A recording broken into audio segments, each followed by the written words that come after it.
Multiple citizenship, also called dual citizenship, a multiple nationality. A dual nationality is a person's citizenship status, in which a person is concurrently regarded as a citizen of more than one state under the laws of those states. There is no international convention which determines the nationality or citizen status of a person, which is defined exclusively by national laws, which vary and can be inconsistent with each other. Multiple citizenship arises because different countries use different, and not necessarily mutually exclusive, criteria for citizenship. Colloquial speech refers to people holding multiple citizenship, but technically each nation makes a claim that this person be considered its national. Some countries do not permit dual citizenship. This may be by requiring an applicant for naturalization to renounce all existing citizenship, or by withdrawing its citizenship from someone who voluntarily acquires another citizenship, or by other devices. Some countries do not permit a renunciation of citizenship. Some countries permit a general dual citizenship, while others permit dual citizenship, but only of a limited number of countries.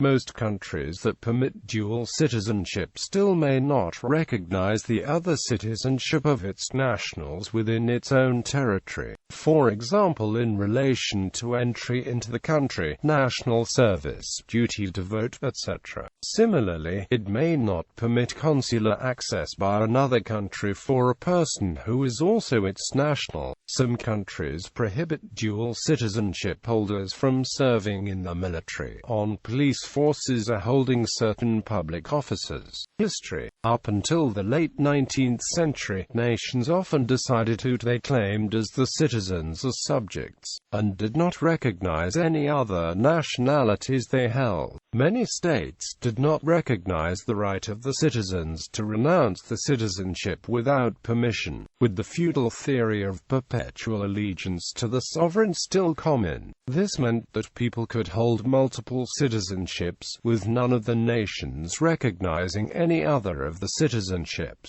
This state of affairs sometimes led to international incidents, notably the War of 1812, triggered by British impressment of American seamen who were alleged to be British subjects into naval service. In the aftermath of the 1867 Fenian Rising, Irish Americans who had gone to Ireland to participate in the uprising and were caught were charged with treason, as the British authorities considered them to be British subjects. This outraged many Irish Americans, to which the British responded by pointing out that, just like British law, American law also recognized perpetual allegiance. As a result, Congress passed the Expatriation Act of 1868, which granted Americans the right to freely renounce the U.S. citizenship. Britain followed suit with a similar law, and years later, signed a treaty agreeing to treat British subjects who had become U.S. citizens as no longer holding British nationality. During this time, diplomatic incidents had also arisen between the United States and several other European countries over the tendency to conscript naturalize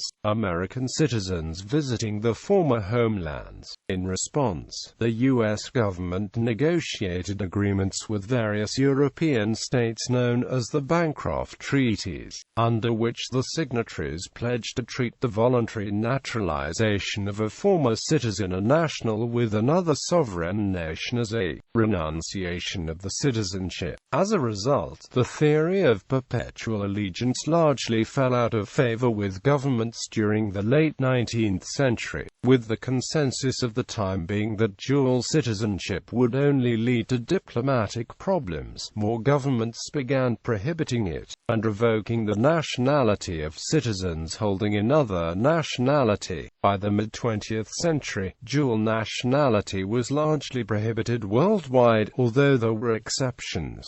For example, a series of U.S. Supreme Court rulings permitted Americans born with citizenship in another country to keep it without losing the U.S.